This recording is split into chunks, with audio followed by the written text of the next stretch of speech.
Olá, boa noite, tudo bem, meu querido? Espero que você esteja bem, que Deus abençoe você, sua família. Com certeza vai ser um tempo muito bom de aprendizado da palavra de Deus para o seu crescimento. Nós estamos no ano que nós estamos com o tema consolidar para crescer, né? E a gente vai caminhar junto porque consolidar tem a ver com firmeza, tem a ver com continuidade, tem a ver com estar junto, entendeu? E a gente vai trabalhar um pouco esse tema aí. Eu creio que vai ser muito bom para a sua vida, vai ser edificante, assim como tem sido para mim, tá?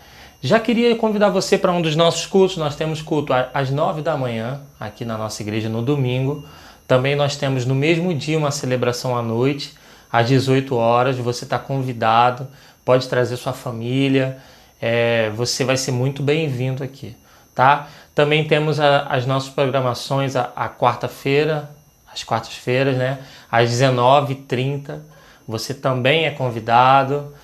Nós temos muitas programações, algumas ainda estão em recessos, estarão voltando o mais breve possível, né? Nós temos o Paz para Toda a Vida, nós temos o Ministério de Casais, 30 semanas, trabalho com adolescentes, trabalho com jovens, trabalho com pessoas do Atos de Bondade, né? O nome do ministério, que vão para as ruas, servem a comida, entregam uma palavra, entregam sentido. Então tem espaço para você. A nossa igreja, ela é mais do que um prédio, ela é mais do que isso, muito mais. A igreja nunca foi isso.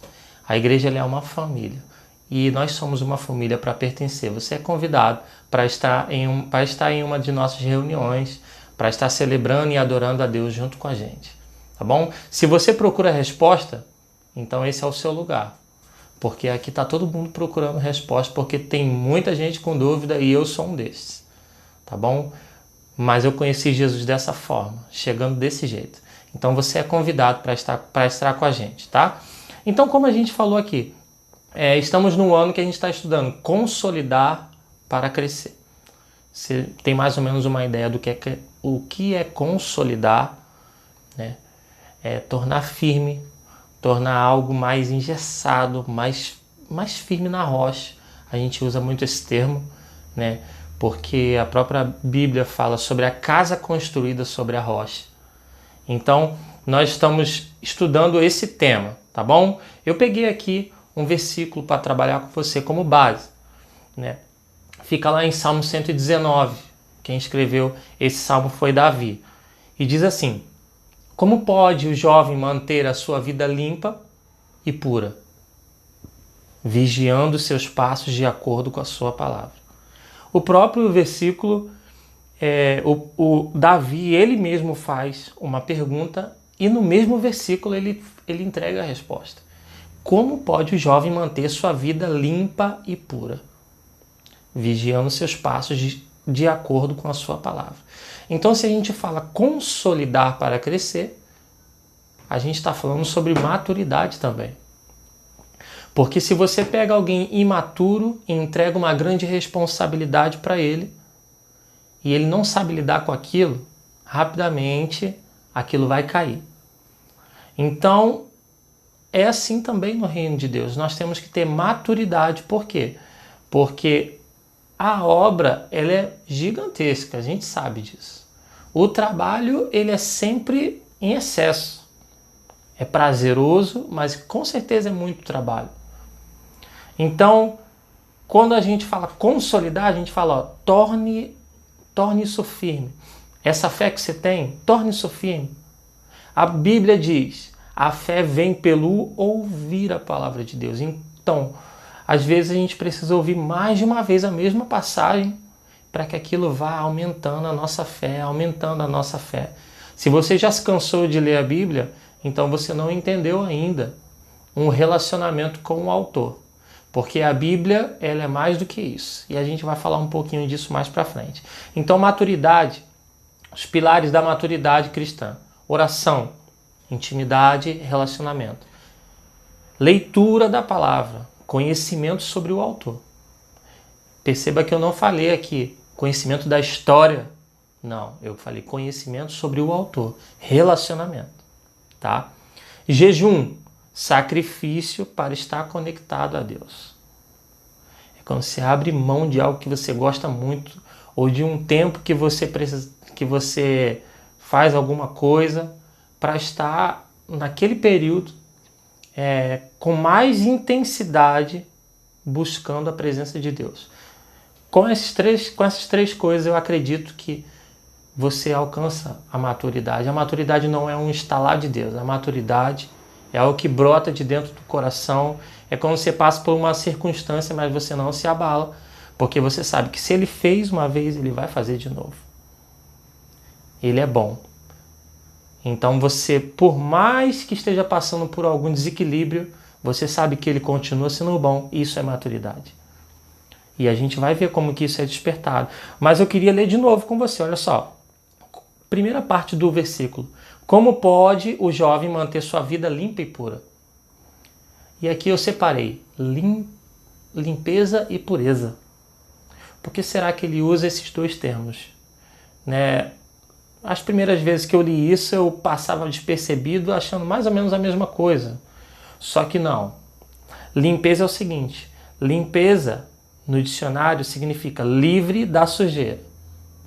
Tem várias traduções, mas a mais comum em todos eles é livre da sujeira. Ou seja, se eu digo que o meu prato está limpo, significa que eu comi e ele esteve sujo e agora ele está limpo porque alguém ou eu mesmo lavei, né? Então, livre da sujeira. Isso é limpeza. Vou usar um exemplo aqui que eu anotei uma frase. O chão está limpo, ou seja, ele estava sujo. Isso é limpeza. Todas as vezes que nós aceitamos a Jesus, o sangue do Cordeiro, o sangue de Jesus Cristo, ele nos limpa de todo pecado. Estava sujo o nosso coração e ele nos limpa. O que é a pureza? Pureza é um pouquinho diferente. Por mais que esteja bem ligado, é um pouquinho diferente. Pureza é ausência de maldade. Não tem malícia, é sincero. Aqui já é diferente. Pureza não é estava sujo, agora foi limpo. Não, pureza é ausência de maldade. Não diz se o estado anterior estava podre, não diz. Pureza é isso. Sabe o que Deus faz com a gente? Ele perdoa os nossos pecados e ele se esquece. Eu ouvi hoje uma mensagem e aí o autor falou assim, olha, imagina que você pecou bastante, você aceitou a Jesus e você vai para o céu e fala, vamos passar aqui um DVD mostrando como foi sua vida, você cheio de vergonha, não passa não, não, vamos passar sim. E quando esse DVD passa no telão, só mostra as coisas boas que você fez. Aí você fica indignado, só isso? Não, mas eu lembro que não foi bem assim, não foi assim que eu cheguei a isso, não. Só que o que Jesus faz com a gente é isso, ele nos perdoa. Quando a gente aceita ele com o nosso coração, decide viver ao lado dele, ele nos limpa. Após essa limpeza acontecer, livre do pecado, nós nos tornamos puros. E ele já não mais lembra das nossas falhas, ele não lembra dos nossos pecados. E aí a gente consegue entregar uma adoração, levantar as nossas mãos em outro nível, sabe? Então a pureza, ela tem a ver um pouco com a limpeza, mas ela não é a mesma coisa. Então, como pode o jovem manter sua vida limpa e pura? Tá? Ninguém pode ser puro e limpo sozinho. Não tem como. Não, eu vou me purificar. Não tem como. A referência é sempre a palavra de Deus. Por isso que o versículo termina dessa forma. Vigiando seus passos de acordo com a sua palavra. Como pode o jovem manter sua vida limpa e pura? Vigiando seus passos de acordo com a sua palavra. O próprio versículo, o próprio salmista, Davi, ele completou já. Ele não deixou uma pergunta jogada ao ar. Ele completou, segundo a sua palavra. Então, a referência é sempre a palavra de Deus. Ela dá o direcionamento para os pés. Perceba que às vezes a gente está sem rumo, não sabe para onde ir. Ela dá o direcionamento. Não, vai por aqui. Tem uma situação que aconteceu mais ou menos, vai por aqui. Vai por ali. Ela dá o direcionamento para os pés, mas ela também dá o direcionamento para os olhos. Olha, não olha essa situação dessa forma. Lembra de Samuel? Quando ele chega, eu tenho um rei nessa casa. Vai lá, um deles vai ser o rei. E Samuel foi direcionado. Perceba que os pés de Samuel chegaram ao lugar que Deus queria. Ele ouviu a voz de Deus e ele chegou no lugar. Só que os olhos de Samuel não estavam no mesmo lugar. Então a Bíblia é uma referência para os nossos pés e para os nossos olhos, para que a gente possa olhar o mundo de outra forma. Quantas vezes você pensou que deveria reagir a uma situação assim, dando piti mesmo, gritando?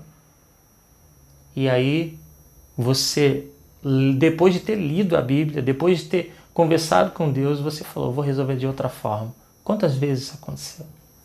Sabe? Então, ela dá o direcionamento para os pés e para os olhos, tá? Será que a Bíblia é muito importante? A gente está falando de consolidar para crescer, então tem que ter busca, tem que ter leitura, tem que ter conhecimento sobre o autor, tem que ler a Bíblia querendo conhecer o Deus que a gente serve. Mas será que isso tudo é tão importante assim? Será que se eu só orar e só fizer jejum vai adiantar? Então vamos ver se alguém falou que a Bíblia, a leitura dela é realmente importante. Primeiro cara, Davi. A gente já começou lendo, né, sobre ele. O texto básico que a gente pegou é sobre ele, vigiando seus passos de acordo com a sua palavra, Salmo 119, né, versículo 9, parte B. Então ele mesmo já fala a importância. Mas ele fala em outro versículo também, Salmo 119, 11. Escondi a tua palavra no meu coração para não pecar contra ti. Escondi a tua palavra no meu coração. Ou seja, você não pode ler pensando na história somente. Você tem que pegar aquela palavra e guardar ela no seu coração. Tá? Então, outra pessoa, Lucas, um médico. Lucas escrevendo sobre o que Jesus disse, Lucas escreveu o seguinte: mas ele disse, Jesus, mais que felizes são os que ouvem a palavra de Deus e guardam. Foi Lucas esse. Mateus escreveu, a terra e o céu passarão, mas as minhas palavras não irão passar. Esse texto de Mateus está em Mateus 24, versículo 35, e o de Lucas, Lucas 11, 28. Josué. O que Josué falou? Josué 1,8. Não cesses de falar desse livro da lei, antes medita nele de dia e de noite, para fazer tudo segundo quanto nele está escrito. Então farás prosperar o teu caminho e serás bem-sucedido. Josué, Lucas, Mateus, Davi. O que o autor de Hebreus escreveu? Pois a palavra de Deus é viva e poderosa e mais cortante do que qualquer espada afiada de dois lados. Ela penetra ao fundo, a ponto de separar alma e espírito, juntas e medulas, pensamentos e propósitos do coração. Será que a palavra é importante desse jeito? É muito importante. Sabe, eu não sei como foi seu ano de 2023, mas maturidade tem a ver com leitura da palavra. Tem a ver com conhecer mais esse Deus a quem a gente serve. Porque a salvação é um presente, é a graça. Ela é um presente. Mas você, com a maturidade que você tem, se alguém na rua aparecer dando um presente para você, alguém que você não conhece, numa noite dessa aí, se alguém aparece querendo dar um negócio para você, ei, chega aqui, deixa eu te dar um negócio. Você vai aceitar? Mas e se você conhecer a pessoa? Já muda a história, né? Ele tem a salvação. Ele tem algo para te entregar. Conheça o autor. Leia a Bíblia como uma pessoa sedenta que quer conhecer o autor. E eu tenho certeza que esse vai ser um ano de muito crescimento para você. Você vai se tornar alguém mais firme. O que Augusto Cury diz? Um povo que desconhece a sua história está condenado a cometer os mesmos erros. Ele escreve isso num livro que eu gosto muito, chamado Petrus Logos. Um povo que desconhece a sua história está condenado a cometer os mesmos erros. Então, se você parar para conhecer esse Deus que criou esse livro maravilhoso e o que ele fala sobre você, talvez você não precise passar por tanto perrengue na vida, porque você já vai ter ali, ó, a resposta para muita coisa. E você vai ter intimidade com o autor. Leia a Bíblia querendo conhecer a ele. Immanuel Kant disse: é minha fé na Bíblia que me serviu de guia em minha vida moral e literária. Quanto mais a civilização avançar, mais será empregada a Bíblia. Quanto mais a civilização avançar, mais será empregada a Bíblia. Você vê algum avanço? A Bíblia tem ali, ó. A Bíblia está semeando ali, ó. Tem alguém ouvindo o que Deus está falando. Tem alguém se movendo de acordo com o que Deus está querendo mostrar. Conheça a Bíblia. Tozer diz: nunca vi um cristão útil que não seja estudante da Bíblia. Não existe atalhos para a santidade. Você conhece uma pessoa que é uma pessoa de Deus, uma pessoa zen assim, uma pessoa tranquilaça, muito tranquila, que você vê que ela tem intimidade com Deus, pode perguntar para ela. Ela conhece a Bíblia, ela lê a Bíblia, ela tem tempo de devocional. Não fique achando que você vai conhecer o autor ignorando aquilo que ele mesmo falou que é para a gente observar. Ele disse: olha, vocês julgam ter nas Escrituras a vida eterna, observem. Então a Bíblia ela tem que andar grudada do seu lado nesse ano de 2024. Ela tem que andar grudada no seu peito, ela tem que estar no seu coração, na sua mente. Não deixe isso de lado. Ouça, leia, pense e obedeça. A Bíblia não é um livro de ficção. Ela não é sobre um livro de história. Ela não é um livro de poesia somente. Existe poesia e cânticos, existem. Mas ela não é só isso. A Bíblia é sobre o amor de um pai que deseja se relacionar com o filho. Ele abriu mão de um filho para que todos pudessem retornar ao coração dele. A Bíblia é sobre relacionamento. E se você decidir se relacionar, eu tenho certeza que vai ser um ano de muito crescimento para você. A sua fé vai estar em outro nível. Você acha que Hebreus 11, a galeria dos heróis da fé, acabou? Ela continua a ser escrita por nós. Sabe? Ela continua sendo escrita por uma mãe que sustenta uma casa sozinha. Não sabe nem como que conseguiu até hoje. Mas sabe que aquele que chamou não vai deixar sozinho. A galeria dos heróis da fé ela continua sendo escrita por aqueles que desejam relacionamento pelo Pai, com o Pai. Então que seja você a ter essa profundidade. Você sabe o que é mais real do que aquilo que você está vendo ou que está sentindo? Você sabe o que é mais real do que isso? É aquilo que ele diz sobre você.